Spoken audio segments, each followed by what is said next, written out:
Hello and welcome to the Sarat Chandra IAS Academy where your dreams are our mission. This is Yatharth here, and today we'll be dealing with the non-constitutional bodies or extra-constitutional bodies. In the last lecture, we dealt with the constitutional bodies, the bodies that find a clear mention in the constitution, which have been in the original constitution or were added later via amendments. And they derive their power from the constitution. So we have already seen many constitutional bodies such as, just a second. Okay, such as UPSC we saw, the Finance Commission, the State Finance Commission, the Election Commission, the planning committees, whether it is district or it is metropolitan. Alright, we also saw the tribunals, some like a National Commission for SC, NCST, and National Commission for Backward Classes. So these were some of, let's say, other are there such as Attorney General, or let's see, and AG. So there are many constitutional bodies which we find the mention of in the constitution, and then there are non-constitutional or extra-constitutional bodies. Please remember that this is not an exclusive list.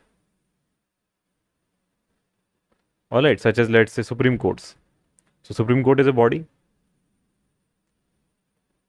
Does it found mention in the constitution? Then yes, it found. So it's a constitutional body. Alright, but I haven't explained this. So it does not mean that the list is exclusive. There are many non-constitutional bodies. Every body that exists and does not find its mention in non-constitutional body is a non-constitutional body. Does not find its mention in the constitution is a non-constitutional body. So this does not mean that only the things that I tell you in the list, they are only constitutional and non-constitutional. It simply means that they are the important ones that you must know or remember. Alright. Okay, so let's move now to the non-constitutional bodies and see some important ones, which are the important non-constitutional bodies. So one of them is CSIR, the Council of Scientific and Industrial Research. Then there is NIA, National Investigation Agency. There is FCI, CCI, Law Commission. Law Commission, you must remember that it is non-constitutional or extra-constitutional. So we'll read about this also. It was an option. CVC, SEBI. SEBI is very important. It keeps coming into the exam. We'll read about this. NABARD. NABARD also important. Keeps coming in the exam. We'll read about this. Human Rights Commission. DRDO and ISRO. Alright, RBI. Niti Aayog. So these are all non-constitutional or extra-constitutional bodies. So we'll just deal with the most important ones. So let's begin with the RBI only, as it is the most important one and part of the syllabus also. So RBI was established on 1st April 1935. This is the birth date of RBI, and the RBI Act was institutioned into 1934. The central office of RBI was initially established in Calcutta but was permanently moved to Mumbai in 1937. So RBI HQ is in Mumbai. The central office is where the governor sits and where policies are formulated. It was originally privately owned. Since nationalization in 1949, the Reserve Bank is fully owned by the government of India. So you can read more about the RBI later on if you want to read. Its function we already know very well. Let's see about the NGT now, National Green Tribunal. Very important. Okay, it was formed in 2010. So NGT is its specialized body set under the NGT Act of 2010 for effective and expeditious disposal of cases related to environment.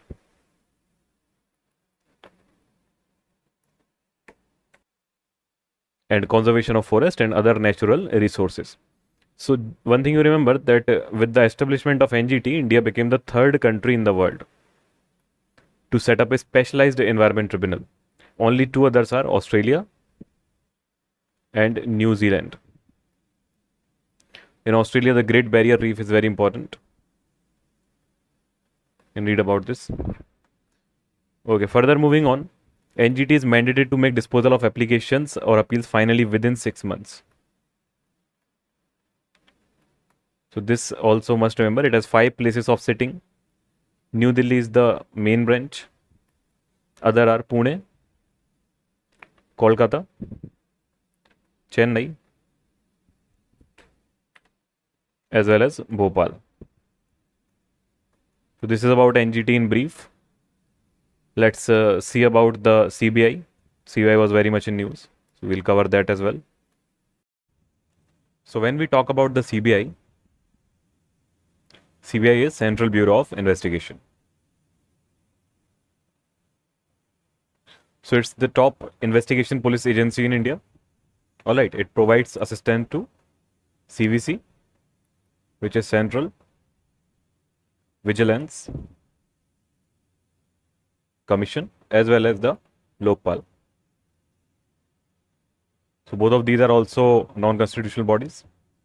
It functions under the superintendent of the Department of Personnel, Ministry of Personnel, Pension and Public Grievances, Government of India.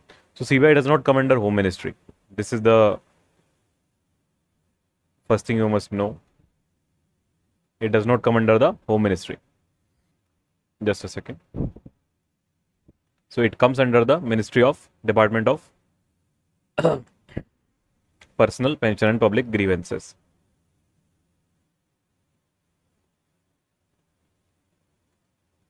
Or PPP department. So for investigation of offences under the Prevention of Corruption Act, its superintendence vests with the Central Vigilance Commission. Alright. When we talk about the corruption, etc., then it comes under the CVC. Okay. So it was initiated during the period of World War II, when a special police establishment was constituted in 1941.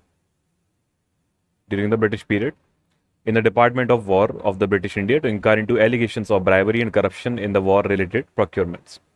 Later on, it was formalized as an agency of the Government of India to investigate into allegations of corruption of various wings in the Government of India by enacting the Delhi Special Police Establishment, that is DPSE. And this, when did it happen? It happened in 1946. So corruption was born much earlier and was taken care of much earlier as well. Okay, so CBI is not a statutory body. This you remember. CBI is not a statutory body, but derives its power to investigate from DSPE Act 1946. But it is related to an act. But it was not made from an act. Alright. This you please remember. And the establishment of CBI was recommended by Sanathanam Committee on Prevention of Corruption. Which committee? I'll write down it here.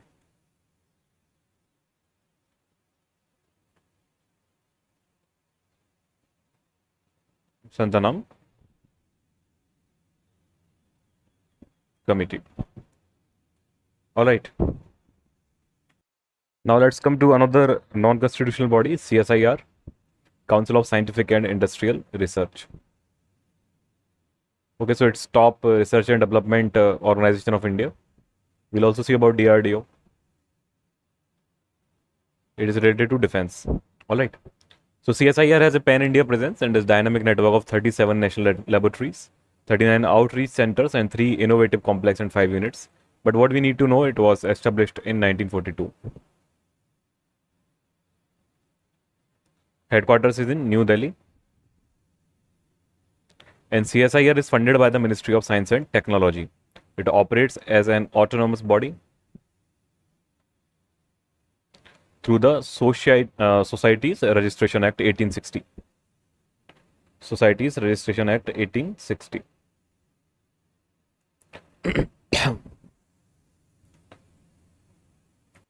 One important thing about this is its head is Prime Minister of India.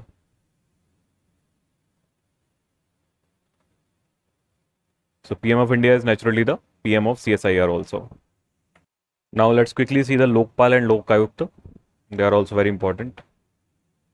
Okay, so Lokpal and Lok Ayukt.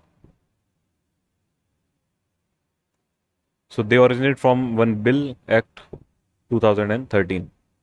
Lokpal and Lok Ayukt Act 2013, establishment of the Lokpal for the Union and Lok Ayukt for states. So Lokpal is in the Union and Lok Ayukt is in the states.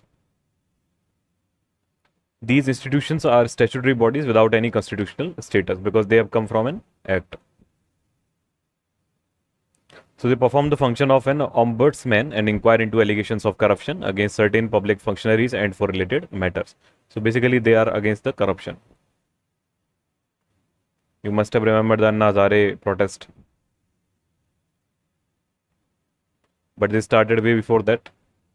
Alright, so they are a maladministration checkpoint, let's say. Two things which are very important to remember here, that concept of this constitutional ombudsman was first proposed by the law minister Ashok Kumar Sen.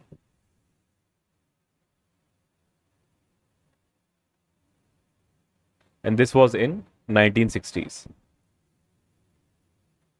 The term Lokpal and Lok Ayukt were coined by Dr. L.M. Singhvi.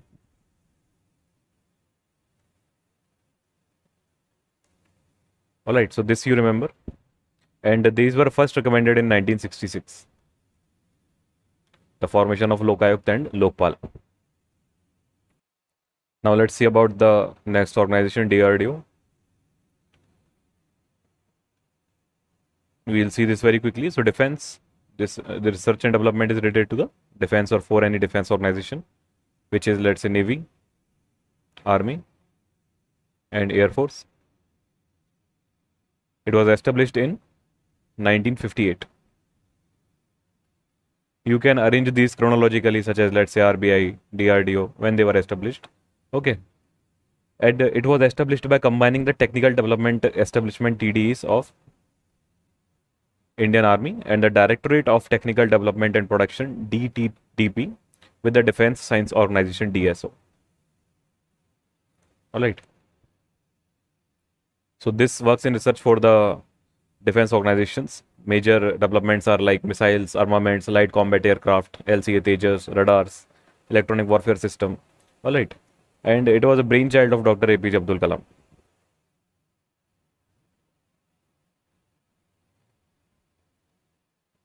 One of the major scientists of India. You can read about that. Further, let us learn about the NABARD. So it is National Bank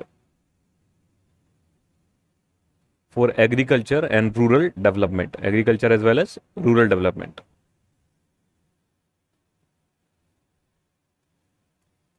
Alright. So NABARD is a developmental bank. Developmental bank basically loan based, alright. Focusing primarily on the rural sector of the country. Apex banking institution to provide finance for agriculture and rural development. Headquarters are where? In Mumbai. Mumbai RBI headquarters are also there. Initially they were in Kolkata. So it is responsible for the development of small industries, cottage industry and any other such village or rural projects. It's a statutory body.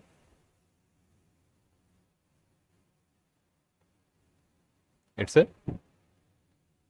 statutory body. And it was established in 1982. This era, 1980s to 1990, this was crucial for the development of rural institutions. Panchayati Raj, Sarkariya Commission. So this was a very crucial era for the development of Indian polity and institutions. Please take care of this. Okay, so Parliament Act was known as National Bank for Agriculture and Rural Development Act 1981, but it was established in 1982 after passing of this act. So functions are building an empowered and financially inclusive rural India. This you can all read later on in detail. There's no benefit of me teaching this here. But just remember, NABARD is a statutory body, non-constitutional body, established in 1982. Okay, let's move to the SEBI. SEBI, every year one question is coming from SEBI, I see. Securities and Exchange Board of India. Securities and Exchange Board of India. All right. So it's related with the share market, you can say. It's a statutory body. and it was established when? In 1992, in accordance with the provision of Securities and Exchange Board of India Act 1992. The basic function of the Securities and Exchange Board of India is to protect the interest of investors in securities and to promote and regulate the securities market. Okay, so it's quasi-judicial body. Quasi or semi-judicial body. Okay. So, one Securities Appellate Tribunal, that is SAT, is also part of the SEBI, and SAT is also a statutory body established under the same Act of 1992. It is supposed to hear and dispose the appeals against order passed by the SEBI or by an educating officer under the Act, and to exercise jurisdiction powers and authority conferred by the tribunal by or under this Act or by any law for the time being in force. So, two major important points from here are powers of SEBI. So, SEBI has the power of, let's say, regulating or investigating any scheme, even worth Rs 100 crore rupees or more. All right. And, sorry, or more. And SEBI chairman has the authority to order search and seizure operation, call details, etc. investigating of any such investigation they are doing or any transaction they are investigating. So SEBI is often into the news because of the things going on in the share market. All right. Now let's come to the Law Commission of India. This was in the option also. So Law Commission. What is this? Let us check. Just a second. Okay. So Law Commission of India is neither a constitutional body nor a statutory body. It is an executive body established by order of the Government of India. Its major function is to work for legal reforms. So it's neither a constitutional body nor finds any, let's say, act behind it. The commission is established for a fixed tenure and worked as an advisory body to Minister of Law and Justice. It is advisory body to Ministry of Law and Justice. Its membership is primarily comprises of legal experts. All right.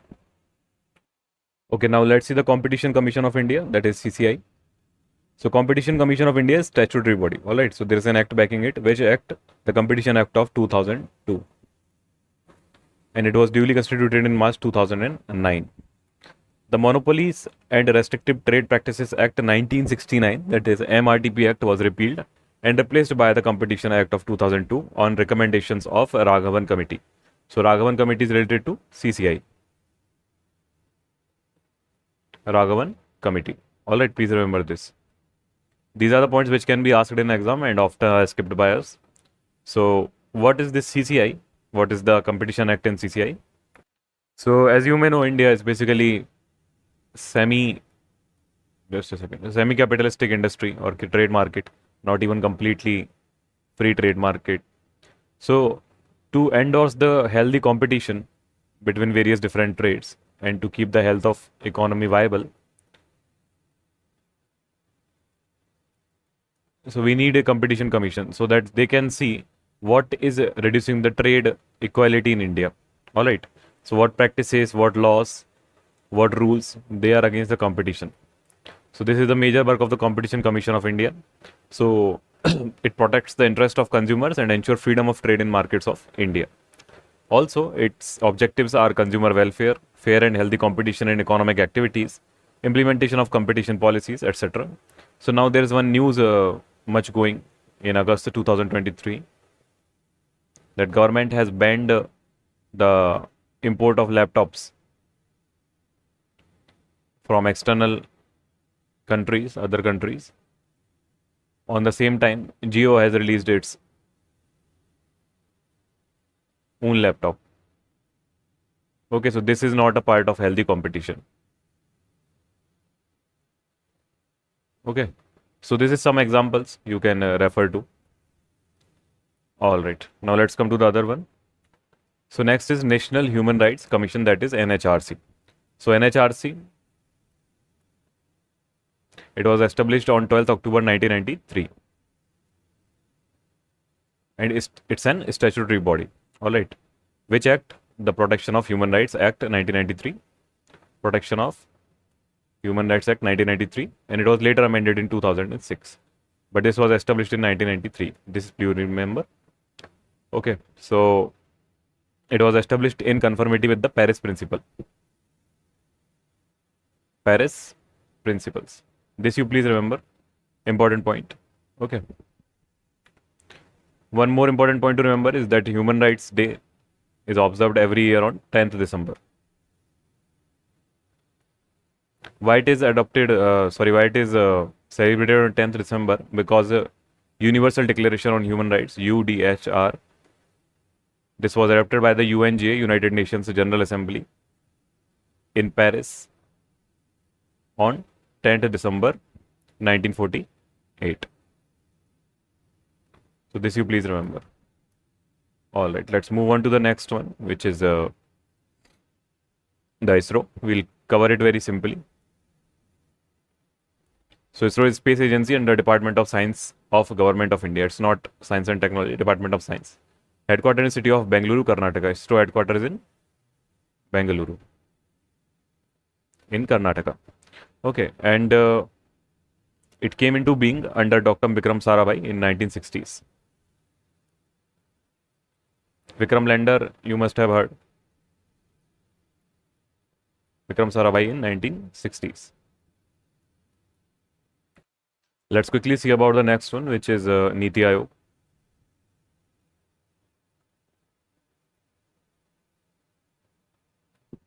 So Niti Aayog is related to Planning Commission. It was a replacement of the Planning Commission.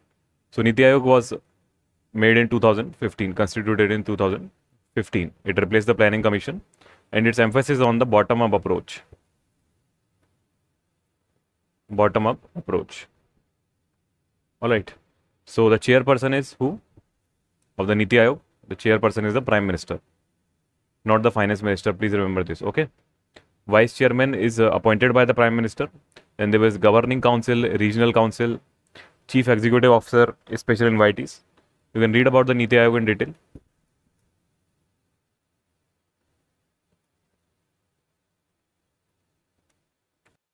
Niti Aayog has two more important points, that its vision is maximum governance, and minimum government. All right, and it echoes the spirit of cooperative federalism. Cooperative federalism. All right. So these are some important non-constitutional statutory bodies. So with this lecture, we finished the constitutional and non-constitutional bodies. In the next lecture, we'll see some more questions. We have already solved the question which asked us that which of these are constitutional bodies. So please just note down the constitutional bodies and some important non-constitutional bodies which I mentioned to you. Notice some details about them when you read about this topic. And whenever you come across any body, then please remember whether it is constitutional, non-constitutional, whether it is non-constitutional statutory or not. All right, which act backs up it, when was it formed, where is the headquarter, and what are some functions and power related to it. So that's all for today's lecture. I'll be seeing you in the next lecture. This is Yatharth here signing off. Thank you very much. Have a great day ahead. Keep studying and keep growing.